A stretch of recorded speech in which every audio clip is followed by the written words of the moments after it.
Sir आपका नाम? मेरा चंद्रकांत सांड। सर आप अपने और अपने पूर्वजों की जन्मभूमि पर आए हो, तो आपको कैसा महसूस हो रहा है? हमको एक बहुत सुखद अनुभूति होती है, क्योंकि अपनी ज़मीन, अपनी कर्मभूमि, अपनी जन्मभूमि से हमको बहुत लगाव है और बहुत ही आत्मीयता है। और 30 जून को हम देश के किसी भी कोने में रहते हैं, किसी भी कोने में। पिछले 16 साल से मैं लगातार आ रहा हूँ। एक समय तो ऐसा था कि मैं मुंबई में था। 28 तारीख को तो ताबड़तोड़ दौड़ के मतलब ट्रेन से, और 30 जून को अपने हरसुद पहुंचा, यहाँ जन्मभूमि को नमन किया, कर्मभूमि, अपने स्कूल के दिनों को और उसको याद करते हैं, हम भावुक हो जाते हैं जी। तो परवश हमको 30 जून को हरसुद की याद आई जाती है। और आज भी हमारा हरसुद जैसा तो कोई शहर नहीं है, आज भी यहाँ खंडर है, वीरान है, लेकिन हमको बहुत अच्छा लगता है, बहुत आत्मीयता लगती है। हमारे लोगों के बीच में आना हमको बहुत अच्छा लगता है और हरसुद को हम कभी नहीं भूलेंगे। और दादा हरसुद के रखवाले हनुमान जी बैठे हैं और ना ही ये पूर्णतः कभी डूबेगा। हम यहाँ हमेशा आते रहेंगे और हरसुद के लिए हम बहुत सारी हमारी आज भी सरकार की तरफ से खामियाँ हैं, जिसको कि हम लगातार उठाते भी आए हैं। और वो समस्या जब तक हल नहीं होगी, हम लगातार यहाँ की बातें उठाते रहेंगे। बहुत सारी अभी भी यहाँ विस्थापितों की मांगे हैं, पट्टों का मालिकाना हक नहीं मिला है, बैंक उस पर ऋण दे नहीं रही है, और कुछ इंजीनियरिंग कॉलेज वगैरह की भी मांग है, डिमांड है। सरकार जो देश हित की परियोजना में हमने सब अपना बलिदान दिया है, तो सरकार इसको विशेष क्षेत्र का वो देकर यहाँ डेवलपमेंट करे, यहाँ उद्योग लाए, यहाँ के बेरोजगारों को रोजगार दे। आज के दिन हम ये चीज़ भी दोहराते हैं, सरकार के कान में हम ये आवाज़ ज़रूर डालते हैं। तो आपके माध्यम से भी अपनी ये बात हम पहुंचाना चाहते हैं कि हरसुद का चूँकि देश हित में लोगों ने बलिदान दिया है, तो हरसुद का भविष्य अच्छा रहे और हरसुद उत्तरोत्तर तरक्की करे। जो लोग भी बाहर है वो भी ये प्रयास करें कि यहाँ आके पुनः बस जाए। बस भगवान से भी यही प्रार्थना करते हैं और सरकार से भी हम ये अनुरोध करते हैं कि हरसुद की ओर ध्यान दें, यहाँ के बेरोजगारों को रोज़गार मिले और उद्योग धंधे स्थापित हो और यहाँ व्यापार भी बढ़े, ऐसे प्रयास करना चाहिए। सर जैसे कि ये मंदिर खेड़ापति हनुमान जी का मंदिर बहुत ही प्राचीन मंदिर है, तो इसकी कुछ विशेषता? नहीं, इनका तो हमने देखा है।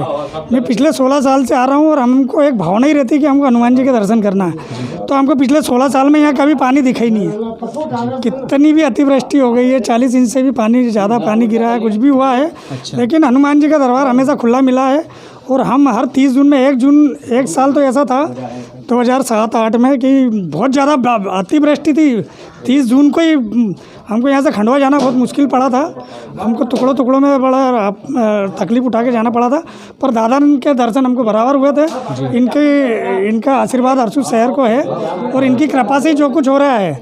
सरकार ने तो विस्थापितों के लिए ज़्यादा विशेष कुछ किया नहीं है, सब अपने हाथ से अपने कर्मों से ही खड़े हुए हैं, जो अपना वो खड़ा किया है। तो ये दादा की कृपा है, इनके आशीर्वाद है। हम तो इनका आशीर्वाद लेते आए हैं और लेते आएंगे। तो बहुत छोटे थे, चाहे छोटे से हम यहाँ आते रहे हैं, तो इसका इतिहास तो पंडित जी बता पाएंगे, परंतु बहुत प्राचीन है। और इनका बड़ा वो है कि ये हरसुद के रखवाले हैं, इनके बारे में यही बोला जाता है। और आज भी इनको हटाने की किसी में वो नहीं, हिम्मत नहीं है, और वो आज भी अपना छत्र छाया हरसुद पे रखे हुए। सर आपका नाम? मैं महेश अग्रवाल, भूतपूर्व व्यापारी प्रकोष्ठ अध्यक्ष रहा हूँ। उसी समय मेरे समय में ये हरसुद विस्थापित हुआ था। व्यापारियों के लिए मेरे द्वारा ही 600 दुकानें नए हरसुद में काटी गई थी, लेकिन चूंकि गवर्नमेंट का नए हरसुद वालों को किसी प्रकार का कोई लोन सुविधा नहीं होने से और किसी भी प्रकार की कोई फैकल्टी नहीं मिलने से नया हरसुद बिल्कुल विकसित नहीं हो पाया, और उसका फ़ायदा पूंजीपति लोगों ने उठा के और पुराने छनेरा की करोड़ों रुपए की मूल्यों की ज़मीनें खरीदी, और आज नया हरसुद उसका फल भुगत रहा है। चूँकि मैं पुराने हरसुद का निवासी हूँ और पुराने हरसुद में जो पुरातत्व का शिव मंदिर था, जिसको सरस्वती कुंड मंदिर बोलते हैं, मैं उसका सदस्य हूँ। आज 42 साल से मैं उसकी पूजा करता हूँ वहाँ पे। वो मंदिर में का अमेरिका में भी इतिहास है। शासन की ओर से हमको उसमें कोई राशि ज़्यादा प्राप्त नहीं हुई थी, उसको हमने हमारे ट्रस्ट के बल पे उसको वापस खड़ा करके जीर्णोद्धार किया है। अभी आप यहाँ पर आकर के कैसा महसूस कर रहे हो? यहाँ इस जगह पे आकर तो बहुत शांति लग रही है, अपने वाले मिले हैं, अपने याद आ रही है, सब अपनी पुरानी ताज़ा यादें हो गई है। और मेरी शासन से सभी से यही अनुरोध है कि बाबा की कृपा से शीघ्र अतिशीघ्र यहाँ पर जल यातायात चालू हो सकता है। ये 912 वर्ग किलोमीटर का जल क्षेत्र है। नर्मदा सागर का जो जल क्षेत्र है वो जहाँ से बांध बंधा है बरगी, वहाँ से लेके पुनासा तक का 912 वर्ग किलोमीटर का जल क्षेत्र एशिया का बड़ा जल क्षेत्र माना जाता है। इसमें जल यातायात अगर चालू हो जाता है तो जल यातायात, मछली उद्योग और भी सारे उद्योग वापस पनप सकते हैं। और आज की तारीख में जितनी सस्ती बिजली जल से बनती है उतना ही यातायात भी सस्ता जल से होता है। जल का यातायात बहुत महत्वपूर्ण है। मैं इस बारे में सन 2006 में नंद कुमार जी चौहान, लोकेंद्र सिंह तोमर अध्यक्ष, बीजेपी महामंत्री सुभाष कोठारी, सबको सरस्वती कुंड पर बुला के इस समस्या के बारे में अवगत करा चुका हूँ, ज्ञापन दे चुका हूँ। लेकिन दुर्भाग्य ये है कि कहीं ना कहीं हमारी बातों पहुँच नहीं पा रही है। मैं फिर इसके माध्यम से शासन से आग्रह करता हूँ कि जल यातायात को शीघ्र अतिशीघ्र पूरा किया जाए और पुराने हरसूद को जोड़ने के लिए महतपुरा रेलवे मार्ग पर पुल को बनाया जाए। और भी बहुत सारे साधन निकल सकते हैं यहाँ से।